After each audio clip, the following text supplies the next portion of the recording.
Benjamin Elijah Mays once said, "I believe everyone is born into the world to do something unique and distinctive."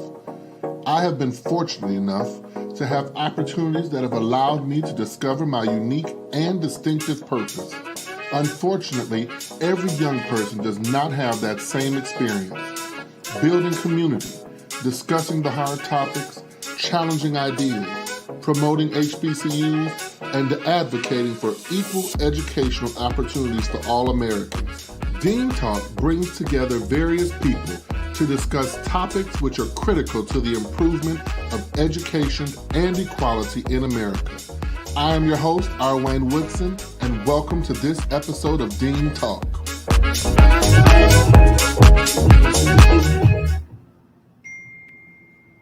Hello, everybody. Welcome to Dean Talk. I am so excited to have all of you here today, and I'm very excited about today's conversation with my dear friend, colleague, art specialist, Patrick D. McCoy. I mean, some of you might have seen him previously. He's interviewed all the people that we want to talk to in the arts, and I'm just so glad that he's taken time today for my show. Before I get started, a couple of things that I need to remind everyone of. Our shows this week during our Education Week are being sponsored by two companies. Surface, which is a new Black-owned skincare company. Make sure you support them. We're very excited. He's a young African-American male here in the city of Atlanta who has started this company, and I will say that the products are great. The other company is Java 365, which is a Black-owned coffee company, and I am very excited. My friend and colleague, DeAndre Pickett, has started that company, and in addition to helping sponsor this week's shows, they also have a promo where if you use the code Woodson20, you will get 20% off your order. And every order helps raise money for our scholarship fund. They are partnering with us, so every 10 bags that people buy from that company also will provide a donation to our scholarship fund, which leads me to announcement 2. We are trying to raise $10,000 for our scholarship fund before December 31st. Many of you know that Giving Tuesday is Tuesday, December 1st, and we are trying to raise this money as we have a number of requests that have already come in for assistance for the spring semester. Many schools are planning to return to their campuses, and so we have a lot of students with needs. And finally, connect with me on social media.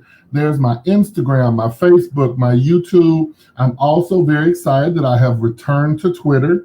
And my Twitter handle is also Dr. Woodson 2020. So make sure that you connect with me, find out what I'm doing, where I'll be. My website is there, rwaynewoodson.com.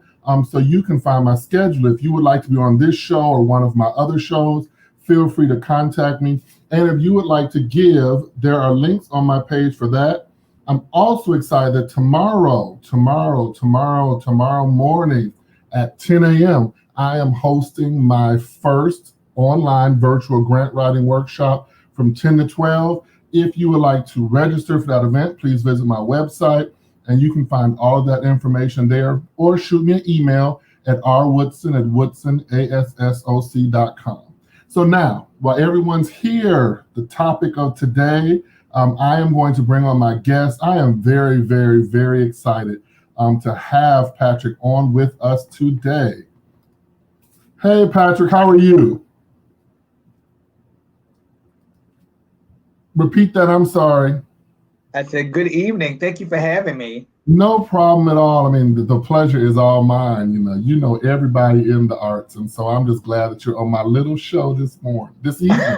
God, we usually do them on Saturdays at 10, and so I'm excited that we've added these evening sessions. So before we begin, tell our viewers a little bit about who Patrick McCoy is. Well, I'm originally from Petersburg, Virginia, which is south of Richmond. I moved here to the area in 2006. And I am currently director of music at St. John's Episcopal Church, Beltsville, Maryland. I have been somebody who has definitely been on the forefront of sharing information about the arts. So it's definitely good to be here and good to talk to you. Thank you so much. And so how did we get started? Tell us a little bit about your educational background, the training that has led you to where you are now. Well, I actually went to Virginia State University for undergrad, graduated from there in 2000. And when I moved here to Washington, I just really got excited about seeing the arts from the back end of things that go on. And so, I was teaching public school at the time, but I felt that that didn't really stir my interest, and I really wanted to be more in the inside of classical music. And so, actually, I used to work at the Kennedy Center. I used to work at the Kennedy Center in instant charge, and that's where you would basically take the orders for the tickets. And I started writing a column called the Kennedy Center Examiner, but it was not greeted with great success. What basically happened was, they were thinking that because I used the Kennedy Center's name, that I was using that, over top of them and advancing myself. So eventually I ended cutting the column to the DC Performing Arts Examiner. And I found that that was a broader reach because then I didn't have, I could have, excuse me, I could have time to, cover different aspects of classical music and not be tied to just aspects at the Kennedy Center.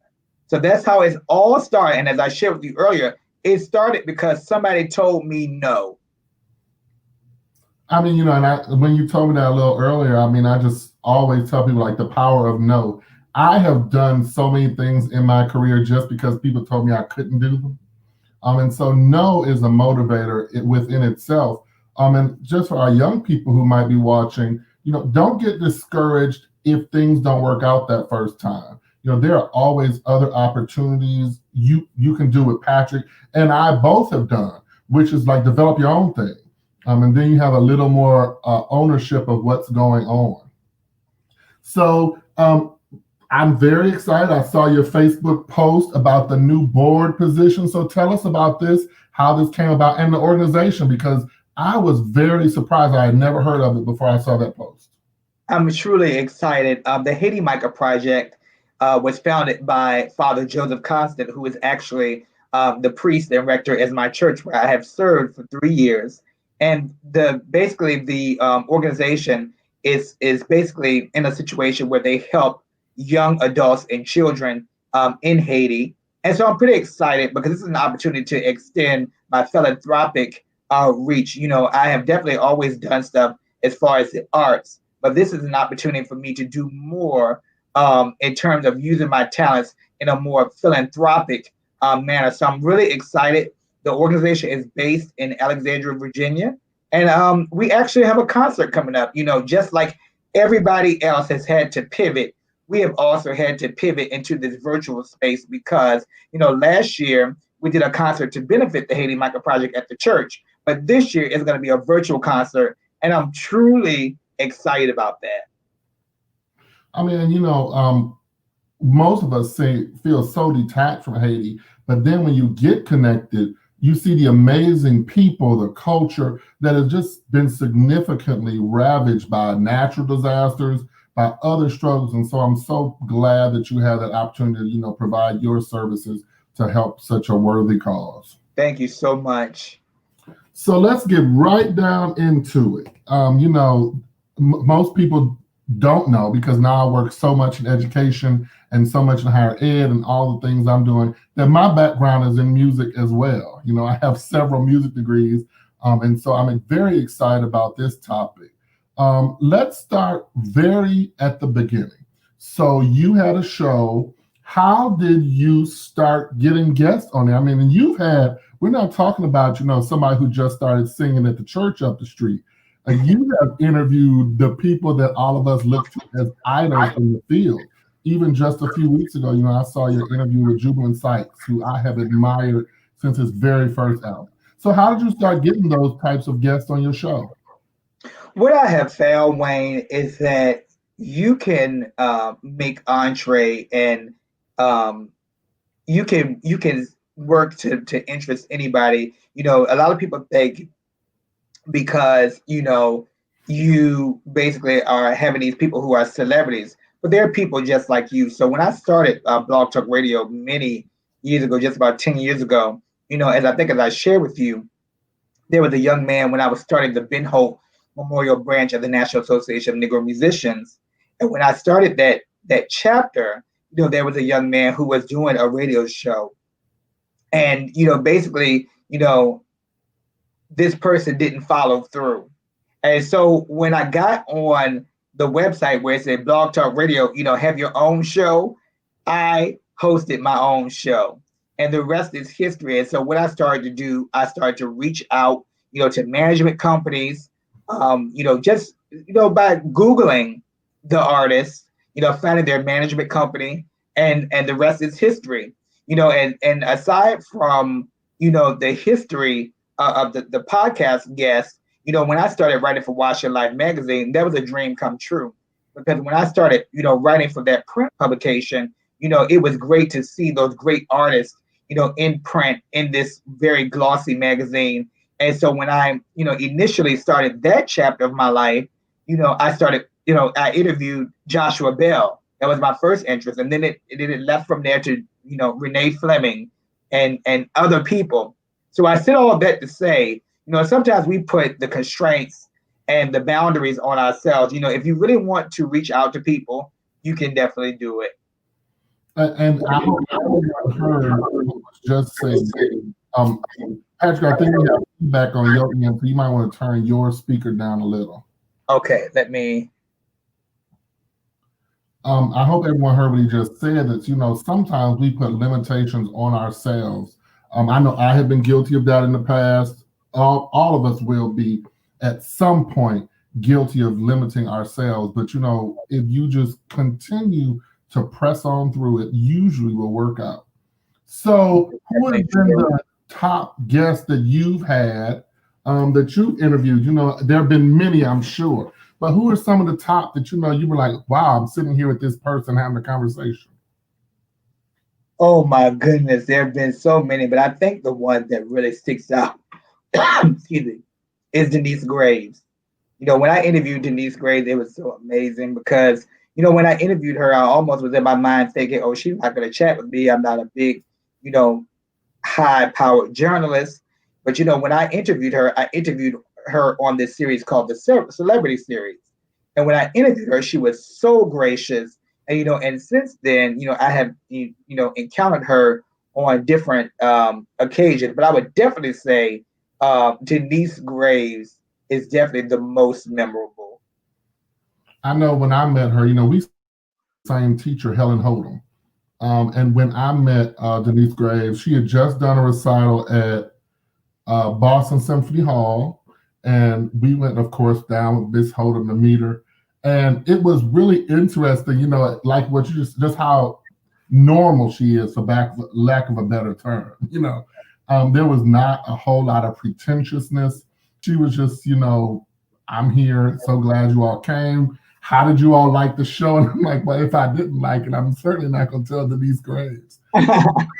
So it was just amazing. And very valid point that you make. They're people, and it's surprising me because, when I'm talking to Indra Thomas or when I'm talking to Laquita Mitchell, and I just mention them in conversation and people are just looking at me, I forget sometimes that those people are considered celebrities to up-and-coming classical students and classical musicians.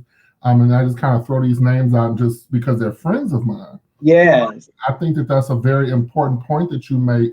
If you do some work and really, well, one, you've made a name for yourself. So people know that they come to speak with you. It's not going to be some foolishness, or that your goal is not to turn up all their dirty laundry.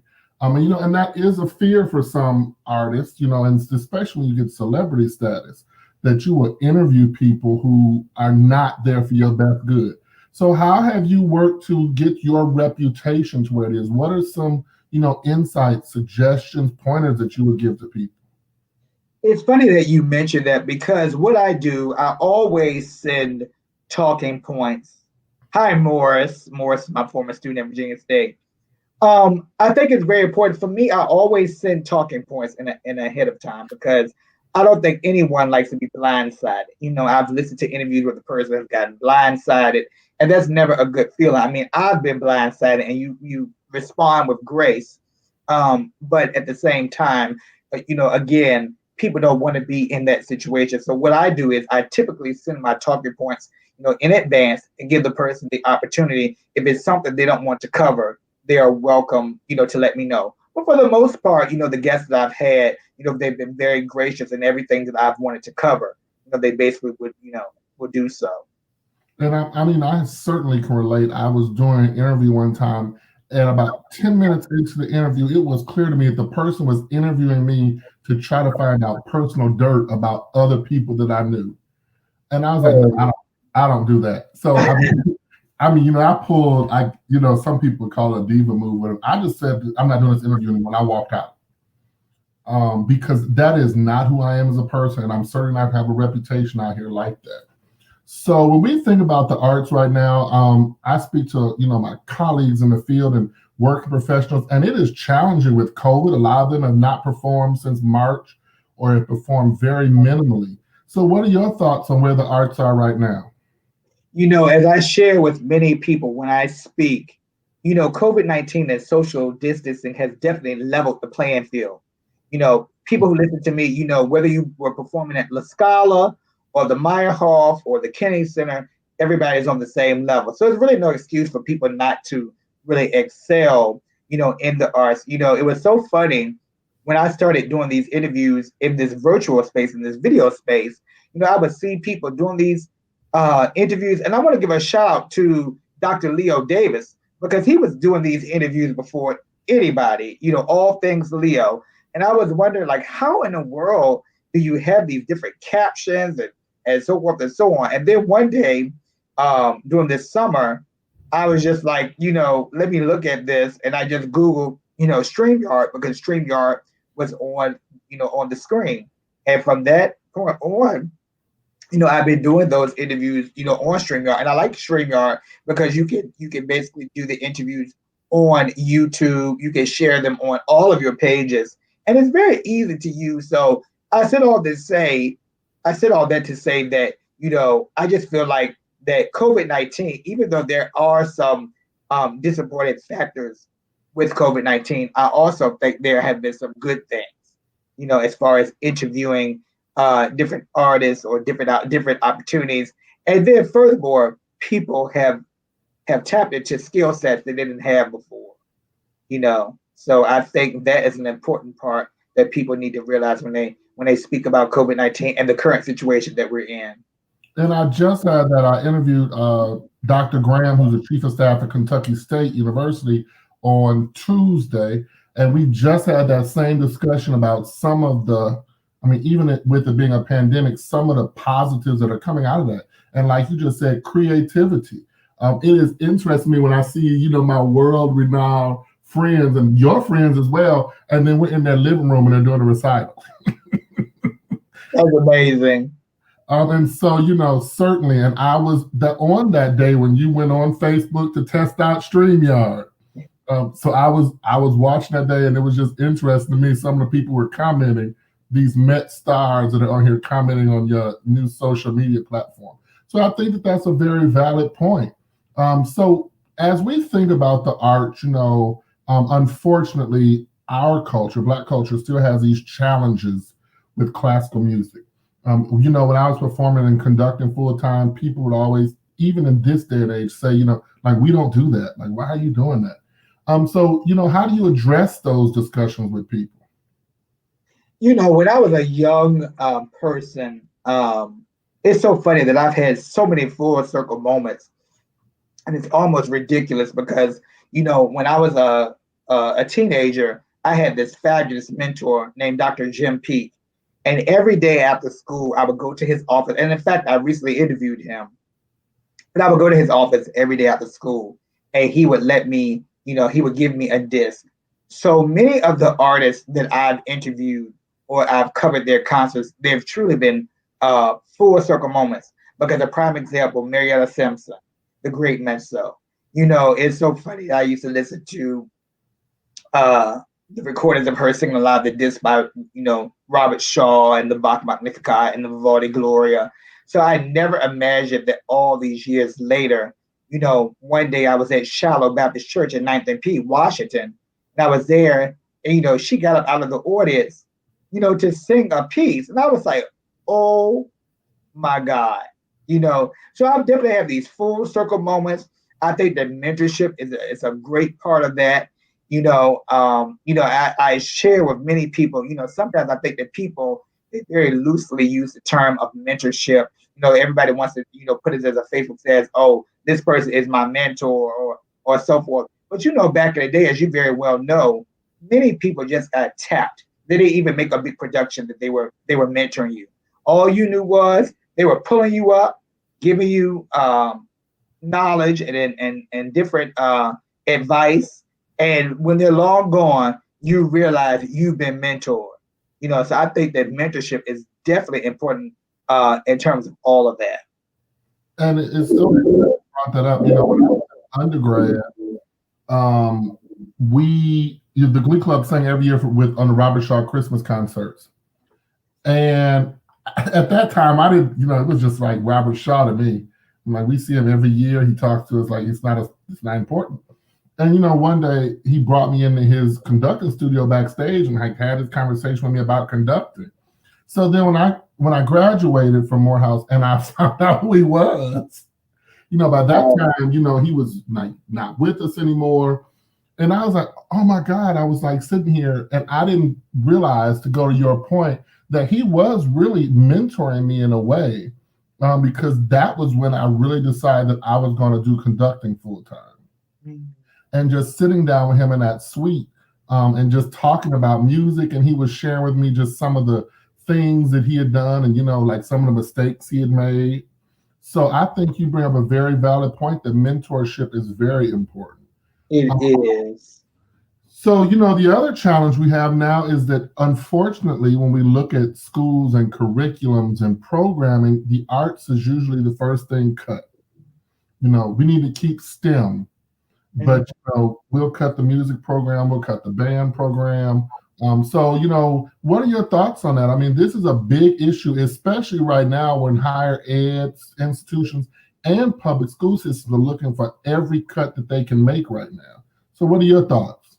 I think it's very unfortunate because when you're in the arts, I mean, when you see people in the arts and the experiences that people have in the arts, you really get a glimpse into more of the well-rounded person. You know what I'm saying? The arts isn't just, that person advocating, performing, or that person, being a teacher.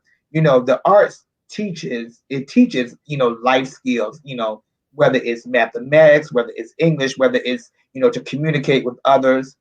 So I think it's very unfortunate that the arts is the first to go. And I really think that is something that we really need to look at. And I would say that now that with social distancing and all these things going on with these arts institutions not being able to perform, performing at certain levels, I think that it's quite, it really brings to the fore, the fact that the arts is definitely an important part of what we do.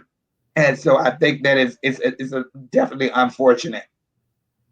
And I mean, really, to allow that, David Morrow, who's at Morehouse College, said one time, when the country's going through grief, I've never seen them call a scientist to do a lecture. And it really goes to the fact that if we keep cutting the training, we won't have qualified musicians in this country anymore. I know a lot of people, when I was studying music, would be like, well, what is there to study? I'm like, if you only knew all it takes to be a qualified musician. So what are some challenges that you as a person have overcome, like personally? Oh my goodness, that's such a complex question. When I first started this journey, I was greeted with a lot of opposition, a lot of turmoil in terms of the arts. As I mentioned, when I used to work at the Kennedy Center, I used to work at, in instant charge where you basically took the orders, for the tickets. And the people really got upset because they were, acting like that the Kennedy Center, like I was taking that name, using that to advance myself. So it took me a long time, to really get validation as somebody in the arts. And I've had so many full circle moments, like for instance, where I have been in situations with people, in interviews, but they not realize that I'm the same very person that they told no, or I'm the same very person that they said, oh, I'm sorry, we don't have room for you. And I've had that experience very often. But I would say the good thing is, when they said no, it really propelled me, as we already established, that it has propelled me to do even more, whether it's no, or, you're not, considered a true journalist, because when in the beginning, a lot of people used to say, oh, you're broken, or you're not a part of, you're not an official journalist. You know what I'm saying? They would be quick to say, oh, they would have these instances where I would get invited to go to things, and then they'll be like, oh, I'm sorry, we don't have any room for you. But over the years, it's so funny. I get so many press releases in my box from those very people who told me no, back in the day. So that's actually, I hate to say this, but it's very gratifying. But I think part of that too speaks to what you always say when you're on interviews, when you're on your, I look forward to the coffee conversations, but anytime you're speaking, you have always said that even when people are rude and disrespectful, to be gracious. I have heard you say that at least 50 or 60 times, but it's probably because of that mindset you have that later on those people, were like, yes. But if you had been rude and disrespectful, like we have seen some professionals do, they're not going to be so inclined to ever want to work with you again. And so I think that that speaks volumes, and I can certainly understand the gratifying feeling, because I have had that feeling sometimes too, when people have asked me to do things later, and I'm like, well, I'm the same person from 5 years ago. Exactly. Oh gosh, I don't want to get myself in trouble, but I had a particular situation like that where I was interviewing a huge figure, and the person was like the press agent for this person. And then at the end, they was like, well, Patrick, you look very familiar. Like, you look very familiar. And then I said, well, we've met before. And then they was like, oh, we have. I was like, yes. And when I told them that we had met before, you could have bought them, for a penny, because we had met before. They were very rude. And I was in the situation now that I was, interviewing this high profile people for which they were their press agent for. So you never know how you're going to see people again. That is so true. And while we're on this topic, I know that you love Kathleen Battle. I love Kathleen Battle. Like, I hate the fact that maybe some things that some challenges she's had in her career are encouraging people to just negate all of the wonderful things she's done. I mean, she has done everybody. She can still sing, but some of those recordings, I'm just like, my favorite is her and Marsalis. The fact that her voice is imitating that trumpet and vice versa, just the things she could do with her voice. So what about her as an artist speaks to you, and as had you as an advocate for years? She's always been gracious to me. And the first time I heard her was at the Brevard Music Festival. Me and my dear friend, we went to the Brevard Music Festival. I found out that she was performing there, and Brevard is like in the mountains. I mean, it is. I mean, it's a mountain town. If you're not up on classical music, I mean, if you go there, I mean, you really wouldn't know, anything about it. But at any rate, I went and heard her sing, and she sang the Exultate Jubilate. Of course, I've heard her sing that Mozart so many times, like on her Mozart album and so forth. But I would never forget when we were there at the end of the concert. We probably were the only two Black people there, in the orchestra. And so when the concert was over, the handlers came and got us as if we were family. So they took us with the family. And when we got backstage, I would never forget it. She was sitting on this stool with her hair. Oh my gosh, she had so much hair.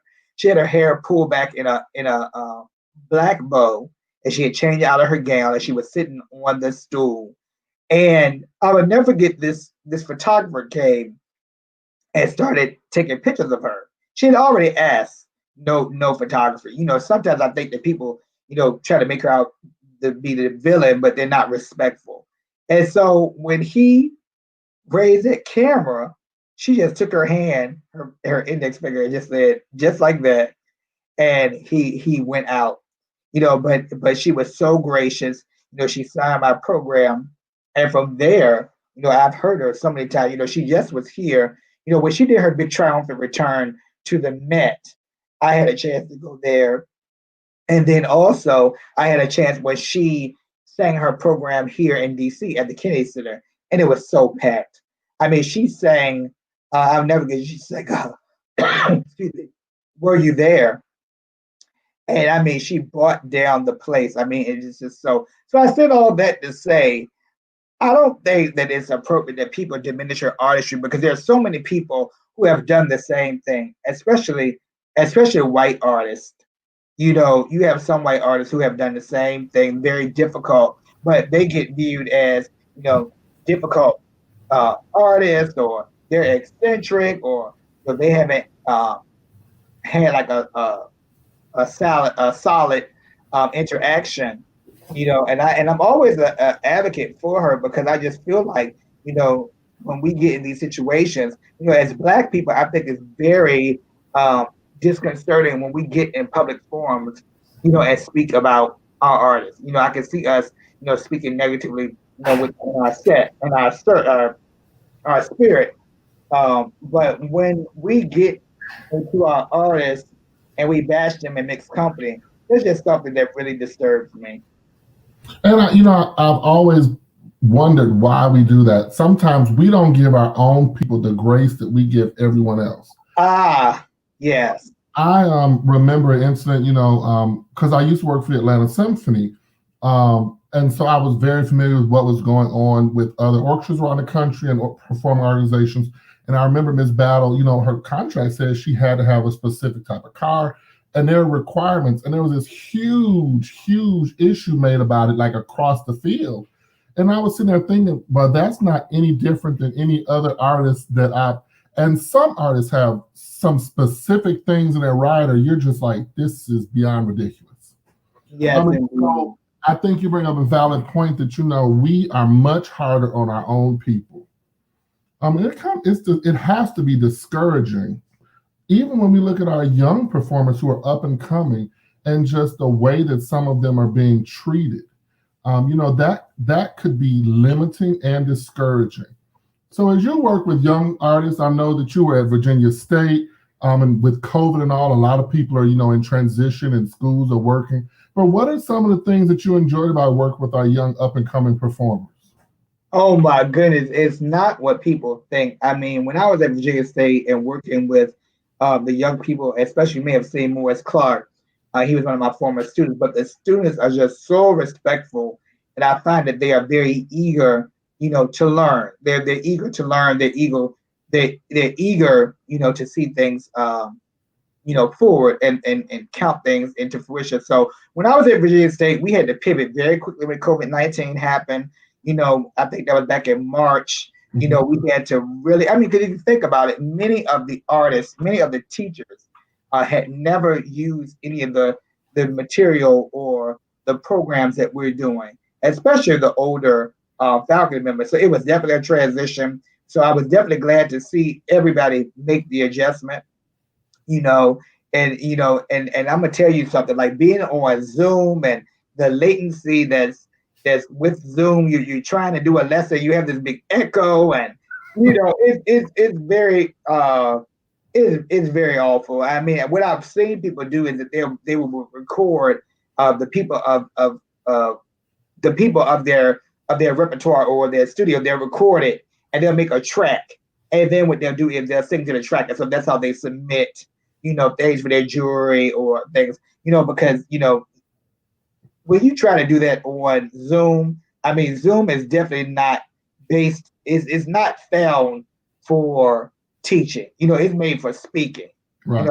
not teaching music. So it's definitely been a challenge, but rewarding, because I see that everybody has had to make the adjustment, and yeah, everybody's had to make the adjustment now, and I'm very fortunate that they've been able to do so.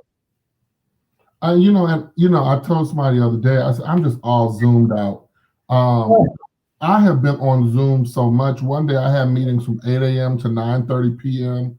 And I literally, the only time I got off was to eat lunch.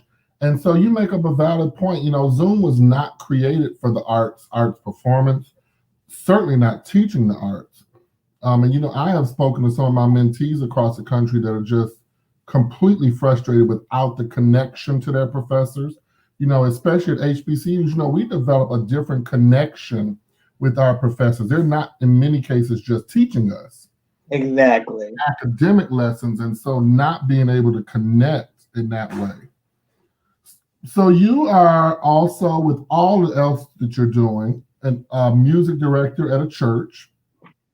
How is that life? I have been fortunate that has never really been a part of my experience. And so I am always impressed with people who have, especially those top tier jobs at some of our liturgical churches across the country. So how has that been for you? Oh my God. My work at St. John's Episcopal Church in Beltsville, Maryland, it came, I could go on and on about that because it came at the time where I lost my mother because I came, to the church, on that particular Sunday of Epiphany. And it was like, it was just interesting. I came there, and then that day I was offered the job. And then that Tuesday, that's when my mother passed. So, it was interesting because that Sunday it was a baptism.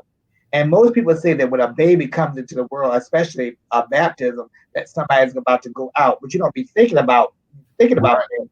And so when that all transpired, the people just were so supportive. But I love my church, St. John's. Shout out to St. John's family. They're very, you know, they're very sure and they're very supportive. And one thing I definitely like about them is that, I don't have to diminish myself. They already know that I have a very somewhat public persona and do all this stuff. So, sometimes you go to these churches and the people are jealous and you have these interactions with the priest and so forth. But I am so glad that this church, they celebrate me in the fullness of everything that I have, accomplished. And I'm indeed grateful. As I mentioned, we've had to pivot, as well as this virtual space because, in March, we had to do Holy Week. We did Holy Week all during, Holy Week, we did it on Zoom.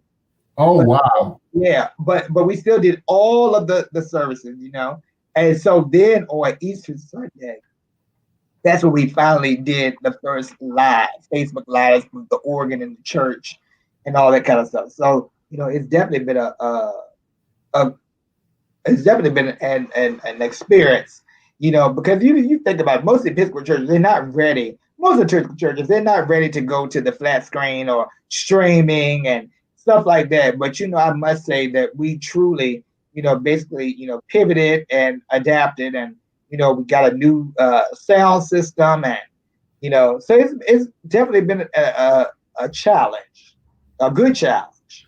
There is nothing like an organ when it is auto stops it open and that thing is wailing away. I mean, it just is nothing like it. I wish that I could play sometimes, but nobody'd want to hear it. We have a question. What would you say to young artists that even when they're youthful are discouraged from other people say that is not a good career outcome, i.e. what happened to Sister Act? And I know I experienced that too. People just tell me that music is not going to pay the bills. You shouldn't do music. You're going to be poor and living on the streets. So what do you tell those young people?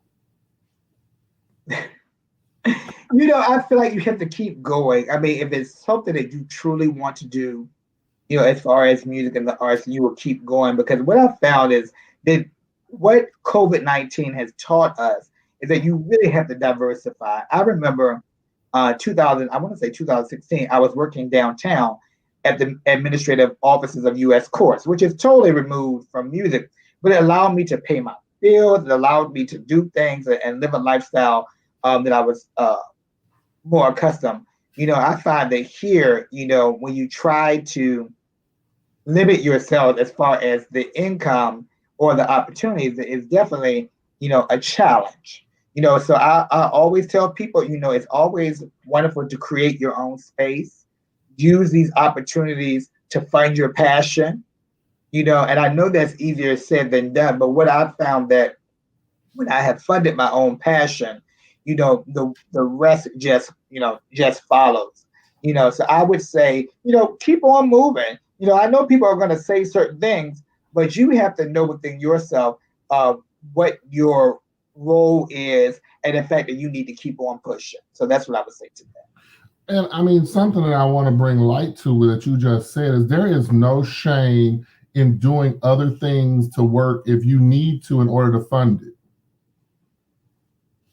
No, and and I think that's what people realize. Like they'll say, "Oh, it's disturbing, to try or to teach." And I find that a lot of people, especially when it comes to teaching, they're finding that when you teach, you do have a substantial amount of income and things of that nature. So I definitely advise anybody, don't box yourself in. I mean, like I said earlier on, COVID has really put everybody in this section in this season where everybody is on the same level. I don't care whether you were singing at the Scholar, the Kennedy Center, whatever. Everybody's at the same level. Everybody. That's a valid point. When they shut things down, they shut down the opera houses too, all across the world. They shut down the symphony centers. So you make a valid point that, it does kind of level the playing field because the tier one artists are having the same challenge as a person who just graduated from undergrad in terms of what we're doing right now. And as this pandemic continues to grow and expand, what we thought was going to be a few weeks has now been a few months. And now, even Broadway has said they're not opening back up until next year. Oh my goodness. We're not getting definitive dates when things will be reopening. So, a lot of people are in limbo. So we have a question from Laquita Mitchell. Hey, Laquita. Now I must say something about Laquita. That was like my first interview when I started being very serious. Her and Tal Papua at the Kennedy Center. So Laquita's a very special person. And she really is amazing in that, like, she's just a normal person, and if you walked up to her, if you were a young aspiring singer, you walked up to her, she would speak to you and give you advice.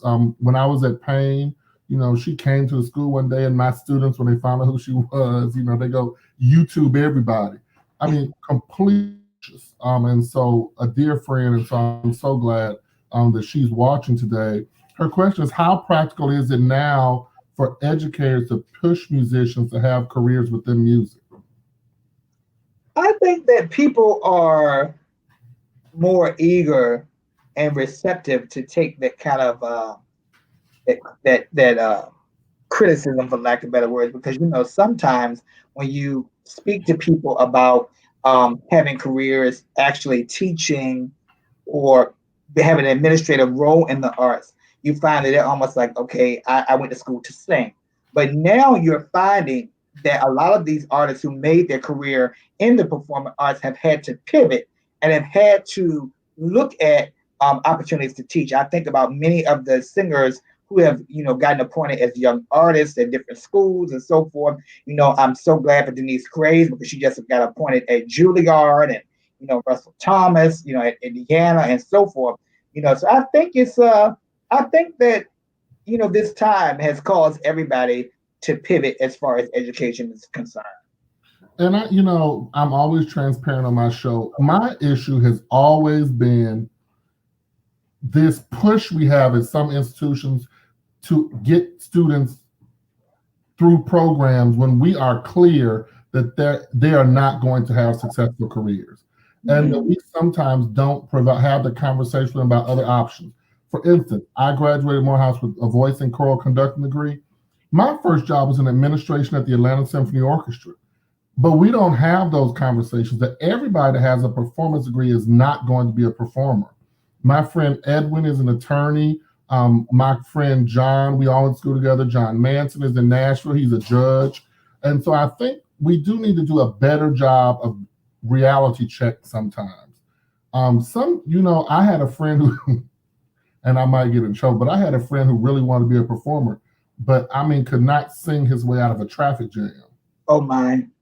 Has a degree in music and has never been able to get a job. And I just think sometimes if we had a different conversation with our young people, that they might actually find their passion. I avoided education for my entire professional career. My mother was a 37-year teacher, and I swear I would never teach. And so when I started doing it, I was like, oh, this is what I was meant to do. And so I think sometimes, like Ms. Mitchell says, we need to be honest with our young people. Mm-hmm. Even if you get a music degree, there are many other roles. I have so many young people don't even know arts administration is a thing, or like what you're doing, like writing is a thing, that they have to be performers. And I just don't know if that's a successful approach. It's so funny that, I joined this organization a few years ago, the Music Critics Association of North America.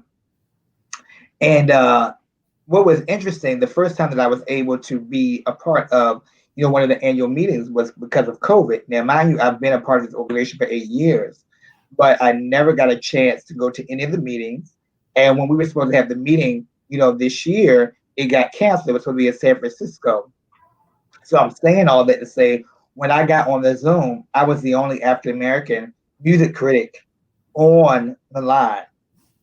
So I think that's something we need to change, because I think that, like you were saying, people need to understand there are different opportunities and different roles that you can have, in music. When I was at Virginia State, the focus was definitely performance.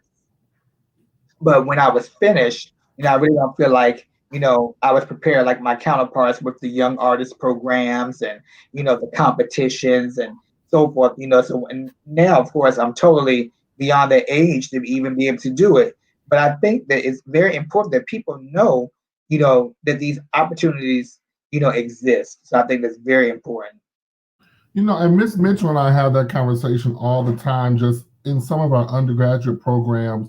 Some of the non-performance related things are not brought up. I didn't know anything really about our young artist programs and all that until I got to studying at New England Conservatory. And then everybody was doing it. And I was like, well, what am I supposed to be doing here?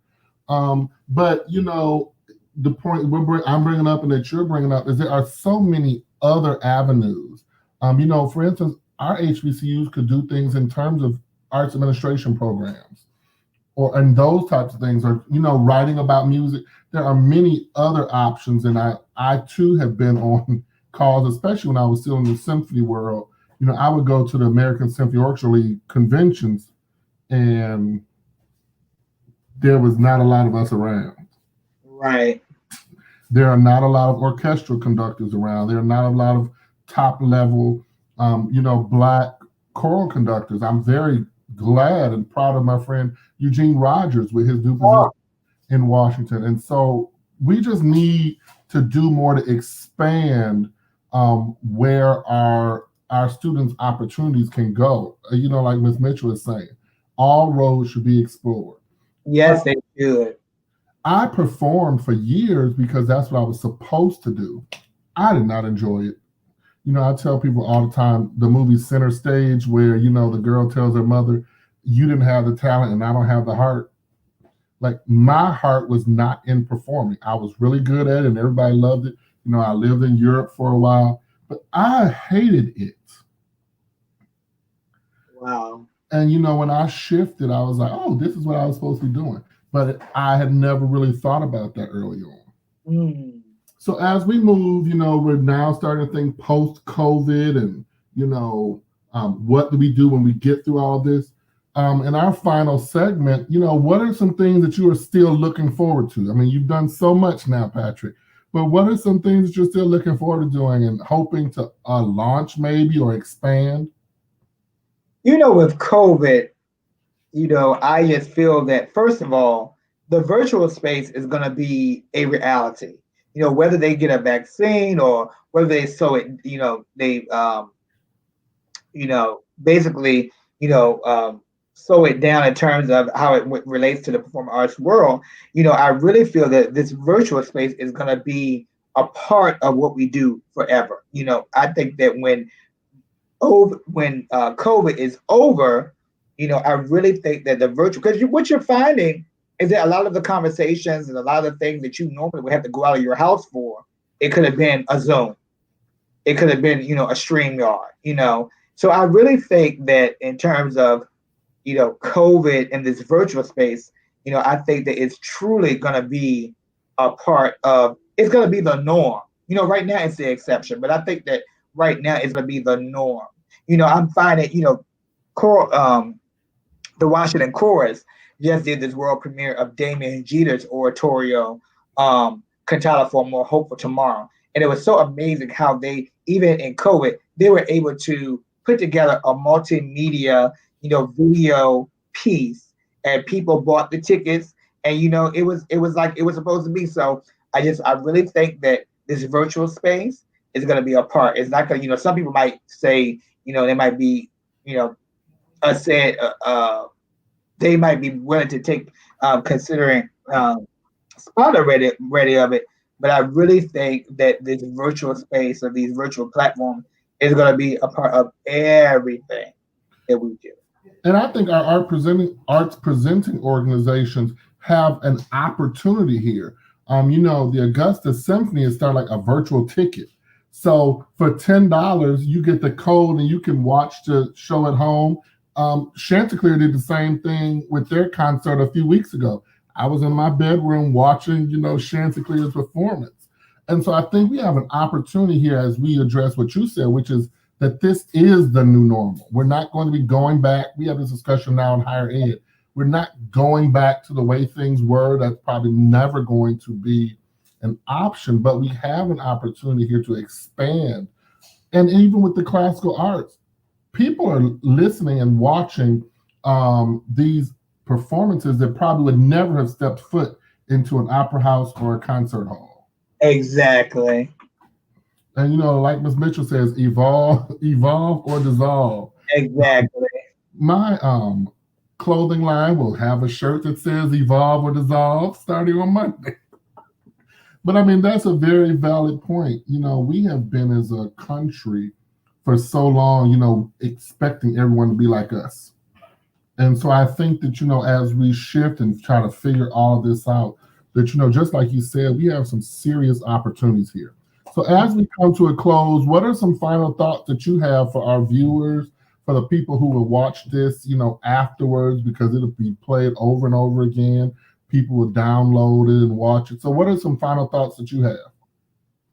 I would say if there's anything you want to do in the arts, this is the time to strike while the iron is hot.